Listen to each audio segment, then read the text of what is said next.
Hi all and welcome back to the channel. My wife recently gave birth to our second child about 8 weeks ago now, and 2 under 2 has been absolutely incredible. It's been pretty insane, but yeah, very much incredible feeling. That's why today I'd like to share this book with you, The Daily Dad by Ryan Holiday. Since Reese was born about 20 months ago now, I've been reading this book, dipping in and out of it, trying to absorb each and every one of the lessons. And given there's 366 lessons, I thought today I would share 8 of my favorite lessons with you all. If you like the video, please hit the like button and consider hitting the subscribe button as well. Let's get straight into it. The first lesson from the book is you never know which of these seemingly insignificant moments turn out to be the biggest moments in their life.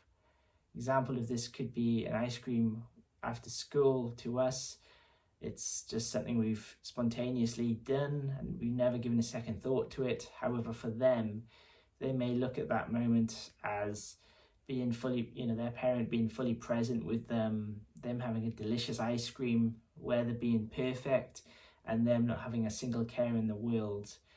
Those moments we don't think are the big moments, but they're often the ones that they'll look back on with those rose-tinted glasses. So the key takeaway from this is enjoy every moment you have with your child. You never know which of those moments will be those key moments for them, and never let your standards drop as a parent.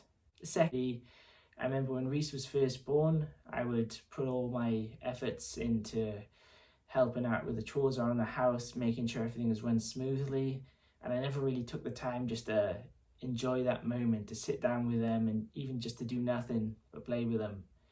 Fortunately, I learned this lesson pretty quickly afterwards, and since then my life has been so much better for it. It's easy for us as fathers to just let the mother take the lead and support her, but oftentimes to be a really good father, we need to take the initiative, sit down with them and just enjoy that moment. Lesson 3 is to engage with the slime. So by that I mean, oftentimes our kids will want to play in the sand at the beach, they'll want to play in the dirt, they'll want to play in the grass at the local football park. And as parents, we'll often be, they're going to dirty their clothes, they're going to get filthy, probably have to chuck the clothes away, have to give them a proper scrubbing down after this. And it's easy to kind of be resistant to them doing those fun activities. However, the lesson from this book, lesson 3, is to embrace that moment, let them live freely, let them be kids essentially. And at the end of the day, those moments, those are lessons. If you try and put resistance to them doing it, they won't want to go out and play outside. They'll naturally think that what they're doing is wrong, and that's not a good space to be in. Lesson 4 is about letting your kids see you in your element, letting your child see you leading from the front, letting them see you cross the finishing line after having run a marathon, letting them see you buy a coffee and a toastie for that homeless man on the street. Oftentimes, a kid will see these superheroes on the television. However, nothing will ever have the same impact on them as seeing you in your element.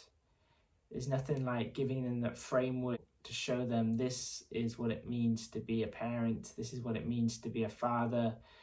These are all the moments that they'll look at you with these rose-tinted glasses, and it's an incredible feeling for them to see you at your best. So, like I said, let your kids see you in your element.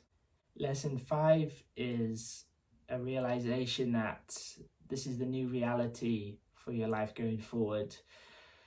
Their activities are now your activities. Their TV shows are now your favorite TV shows. Their music is now your favorite music. Oftentimes it can be a difficult transition when your child's first born to realize that it's such a change in your life. However, it's important to remember that as you get older, these moments are the ones you'll savor the most, and you'll look nostalgically back at these moments. So it's a reminder to enjoy the moment and to be fully present. Lesson 6 is a reminder that it's okay to be ambitious.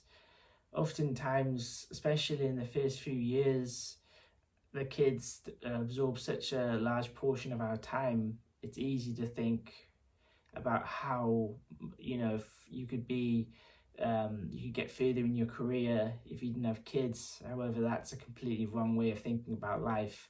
If you actually look at the Forbes top 100 list of people, you look at people like Jeff Bezos. He's got 4 kids, way before Amazon really took off. Elon Musk has 11 kids and he's one of the richest people in the world, along with Jeff Bezos. There's no difference between having kids and to your level of ambition. In fact, from my own personal experience, I've actually seen that I'm more disciplined now than I ever was. It's easy for me to turn up and do the work. Having a child gives you that foundation and centers you to help you do what you need to do in life and to chase your goals. So don't ever let anyone tell you that having kids hinders your ambitions in life. Lesson 7 is a reminder to let your kids struggle at times in life, for them to improve, for them to stand on their own feet. You don't do everything for them. In the book, there's a particularly good example where Thomas Edison's wife writes him a letter to remind him of this fact about letting your kids live their own life and not putting your own ambitions on them, not living vicariously through them, and letting them make their own mistakes and letting them know it's okay, and always being there to support them when they make those mistakes. Lesson 8, and the final lesson of this video, is the importance of being able to make quick transitions. So by this, I mean it's important after a hard day's work not to bring those issues or those troubles back to the family life. Your kids deserve way more than that. They deserve that perfect childhood. Your wife who's at home deserves to have a calm and influence through that door after looking after kids all day. I think it's important to be able to differentiate what happens at work and not bringing that garbage back into the house. If that means you sometimes need to cool down in the car after you get home for a few minutes before you walk through the door, then so be it. Being a good father is about being able to absorb those pressures and never put it on other people. So that was probably one of the best lessons. I've saved it for last, so I hope you enjoyed that one. In closing, I hope you all enjoyed this video. I've only gone through 8 of the lessons. There's 366 of them. So I thoroughly recommend you all purchase yourself a copy of this book. If you like the video, please hit the like button and drop in a comment in the section below which is your favorite lesson from the book.